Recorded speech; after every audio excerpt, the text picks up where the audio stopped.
Do you just call and say, I'm calling to touch base? What's the purpose of the call? Of course, over the last 2.5 months or so, it's been more about being a human being first and a real estate agent second.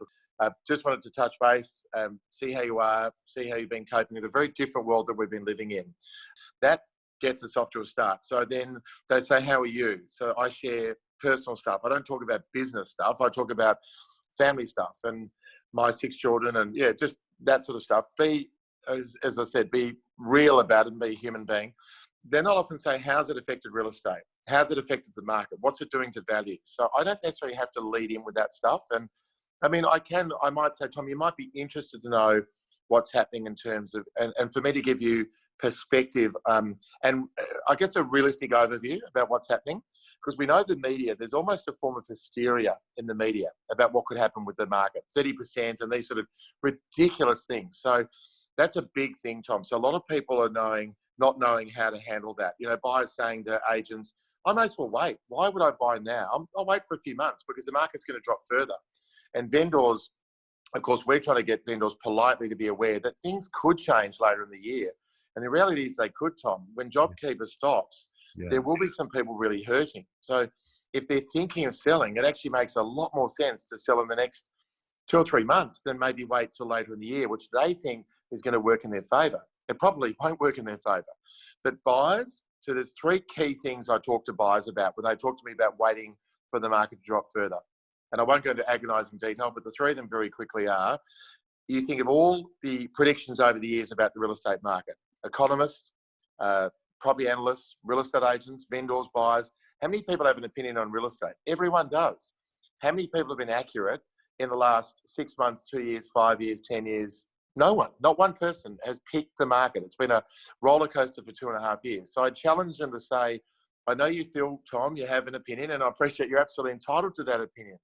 But how many people have actually been accurate with their opinion, their view on the market? No one's got it right. Yeah. So I talk about that. I talk about the fact that our vendors have already adjusted their prices. They've already come down 10%, which they have come down 10%, or the bulk of them, to be in line and more attuned to what the market's actually doing and be more realistic about values. The other thing, Tom, is I'll challenge you a little bit and say, Tom, as a matter of interest, how long have you been house hunting for?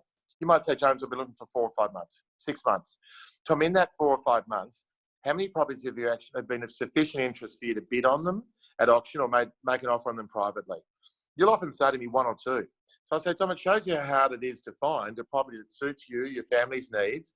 It's not, I'm going to buy in September, click my fingers, I'm going to find the right property. Real estate's not quite as straightforward as that. So without going into huge detail, there's some of the things that I focus on. Going back to a normal nurture call and a normal prospecting call, it is conversational. A lot of people say when they listen to my prospecting, they come into my office and anyone's able to do that, as you know. Yes, there's a fee for doing so, but it's just, to me, fast tracks their knowledge about how to be really good at prospecting. I can't believe more people don't do it. It doesn't have to be me. It's whoever's great at prospecting who they can learn a lot from.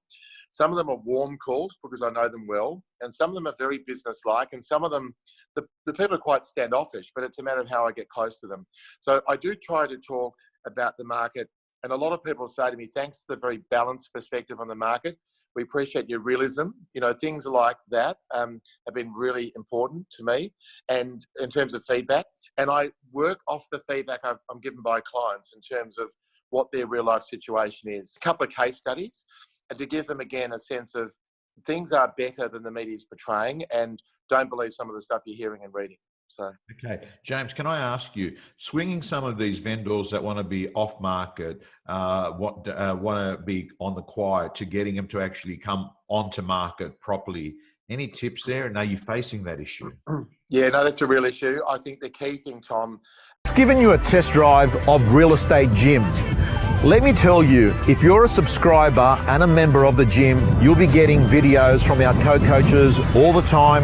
You'll be getting mentors, you'll be getting scripts, you'll be getting dialogues, you'll be getting templates, and most importantly, My Prospector, your personal accountability system to make more calls, get more appointments, get more listings. From around $10 per week, realestategym.com.au, your personal coach.